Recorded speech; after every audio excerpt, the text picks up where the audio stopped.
do I make it like the very first time? You know, you've had that first kiss, and how do we start kissing again? You start kissing again. So you start feeling what it feels to kiss, let's say, her upper lip, and feel what it feels like when you touch the frenulum with your tongue. The frenulum is direct connection to the clitoris. Which part is the frenulum? The frenulum is that skin in the middle of the upper lip. Feel it. Oh, that? You lick that? You put your tongue there? Absolutely. And that turns on the clitoris? Absolutely. So good to get some tips. So you go back and forth a little bit like this. And for men? And if you kiss her there, for men it goes to the tip of the lingam. Kiss her on the frenulum. Okay. Yeah. The lower, if you kiss her on the lower lip, there is a direct connection to the G-spot. Oh, no. Yeah, but the mouth is it's an entrance. No, I think you're so right about kissing, because when sex becomes automatic, couples just go to the sex and they forget about kissing. Right. And so kissing will bring back the spark into the relationship. Yes. Remember, when you met, what did you do first? Kissing, right? Right, because that's all you were really allowed to do, and that was yes, but that brings up the passion, right? That brings up the passion. We don't know why then, but we did it. So if sex has gotten boring, start kissing again. That's a great tip. Yeah. Thank you. And then as we progress in, you know, even though we've been with that person a long time, any tips for like long-term relationship? It's communication.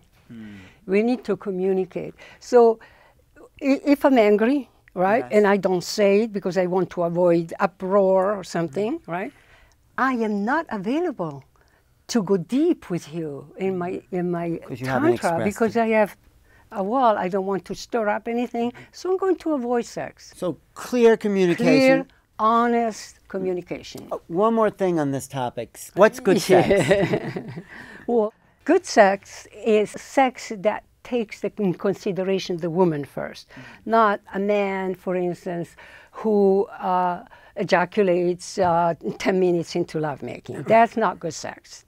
He didn't think about what she wants, where she is in the process of lovemaking.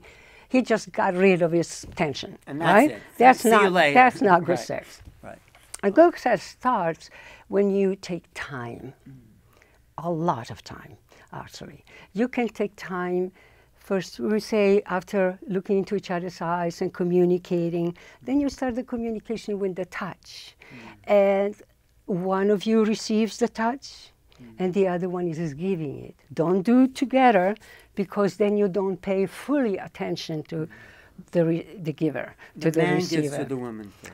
Well, it depends. You know, it's nice to change, but let's say the man gives to the woman first, right? How do they know when you're finished giving? You tune into the fullness of the body. You feel it, the breath. You know, if I keep saying, or I continue, you continue giving and giving and giving. When I stop and I take the big breath, I go, and then I switch over to touch you. First, I'm into me. You're receiving. You're filled up. When I'm fully full up, then I take that deep breath, and then I look at you and I say, "Are you ready to receive?" I don't say it; I just do it. You're trying to get the men to be much more sensitive than they are. Well, actually, Tantra is attempting to do that, to allow the man to get the sensitivity of the woman, and actually interchanging. You know, the yin-yang symbol, which is the male and the female energy, we are both. But we are more of one and less of the other. The more we feel the love for the partner, the more we feel connected. Wow, thank you so much, Carla. I think this has really helped me.